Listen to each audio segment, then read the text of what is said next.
welcome back to Forza Horizon 4. Last time, we built our awesome Lego Bugatti Chiron, which looks even cooler at night with the rubber band brake light. Look at that. Anyways, today we are not going to be driving a 1,700 horsepower, multi-million-dollar hypercar.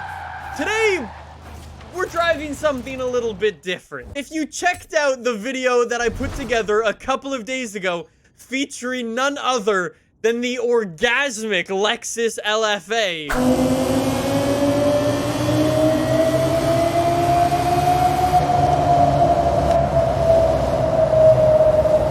Well, in that video, I mentioned that there are actually two cars available in the summer season, and the second one is this thing, the Rover SD1, which on the surface doesn't sound very impressive. However, this is famous for something very, very cool in its history. We will jump into that in a little bit, though. All you gotta do to unlock the thing is bang out the season event in the summer. It's super, super easy. If you've already got the Lexus LFA, you might already have this thing. And as per usual, just because it's Forza habit to go and check out the Forzathon shop, it's exactly the same as last time. Regardless, though, let's jump in to our very cool Rover SD1. 3 stars across the board. The Rover SD1 has been unlocked. Thank you very much, game. Let's go. I actually said this exact same thing when we unlocked the Lexus LFA,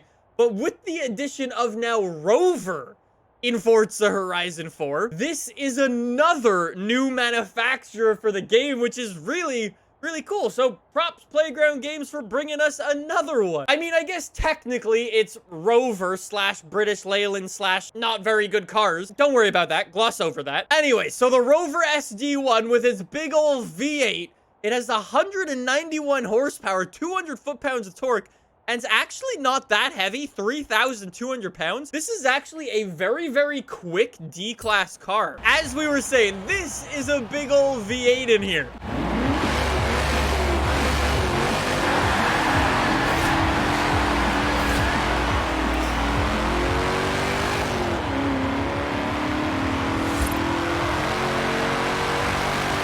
It's not the quickest thing, but it doesn't sound that bad, actually. I honestly couldn't tell you the last time I drove a stock D-Class car in this game for anywhere more than 5 minutes. However, we are going to take this thing out, and we are going to do a little race with it. I will be surprised if this thing can make it to the end of the race without breaking down and or losing a door. The Rover SD1 is a very, very famous car for a couple of different reasons, and you've probably heard about this thing before, but you probably didn't know it. Let's wind back the clocks a little bit. Rover, for those of you who don't know, Rover was built by sorta kinda British Leyland. British Leyland built a bunch of cars, like basically everything you see in this race. British Leyland never built, the best quality cars. For example, you might remember the Rover SD1,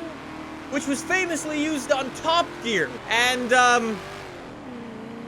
the door fell off. However, we'll come back to the most famous part of this car right at the end of this video. I guarantee it's something that most of you guys will remember, but most of you won't realize that it was this thing. I will say, though, completely bone stock for a car from what? The 80s? It's not terrible. It's actually, if you ask me, a super, okay, not that side, a super, super good looking car. You might be wondering how they came up with the design of the Rover SD1. Well, they took an old Ferrari and they just used a bit of tracing paper. It had the looks, but none of the quality of your classic Ferrari. However, let's go back to the festival. We'll see what upgrades we can do. Let's try to make this thing a little bit better. You know what we completely forgot to check for this thing? Hold on. If you open the driver's door, is it on strike? No, it works!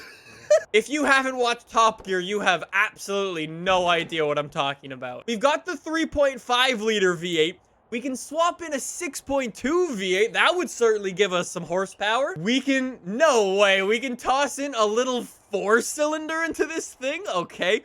A V12? Okay, or a 7.2 liter V8. A bunch of you guys are saying swap in the V12. It is from a Countach. Big ol' 5.2 liter V12. You know what? Let's even try to keep it rear wheel drive. How hard could it be? We've got a race front bumper and we've got a very pathetic excuse for a rear wing. Where are my cop lights for this thing? It had one little cop light. All you need to do is copy and paste it over from the other ones. It's as simple as that. All right, Forza, I'll give you this one. You're making up for it.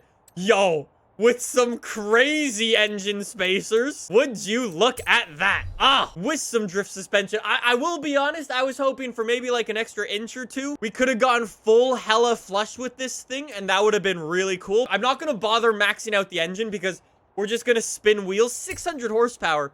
Is probably a good place for this, honestly. Oh, no way. We've got We've got a lot of advanced painting options for this. Okay.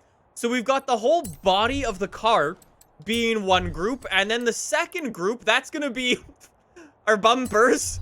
Sure. And then paint group number 3. No way. That's our trim down the bottom. What? Is this triggering some people's memories? I certainly hope so. So essentially now with our engine swap, this should be a Lamborghini Countach. Let's go. It's a V12, but it's a good sounding V12 in this game. Oh, that's awesome. This thing is going to be 1,000 times better to drive. Let's go and do another race with this thing. Jeremy Clarkson, let's go. Away we go.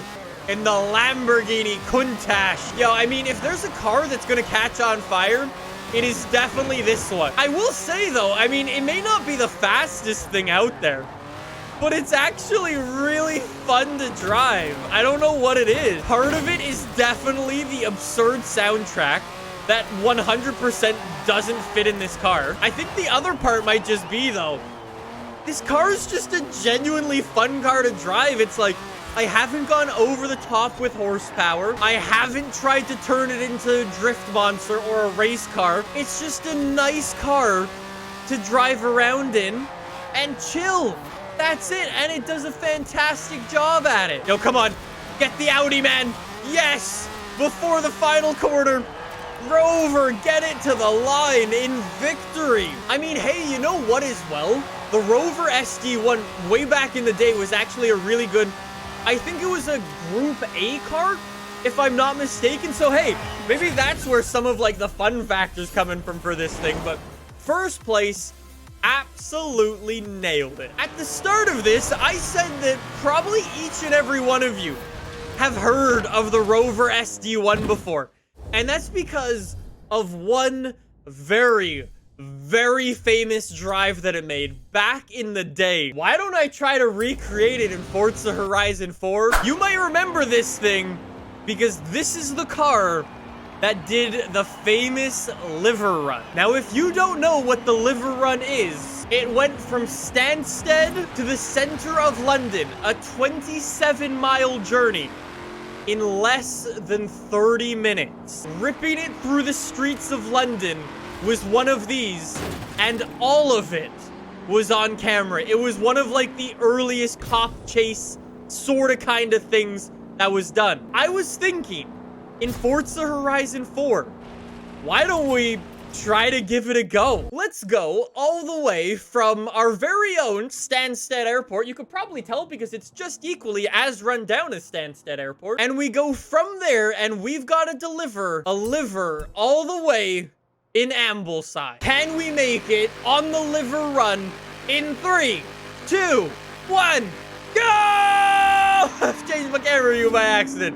All right, and away we go. So, a couple of rules for this. I am not allowed to cut the corner. If I crash, let's add a 10-second penalty. That's it.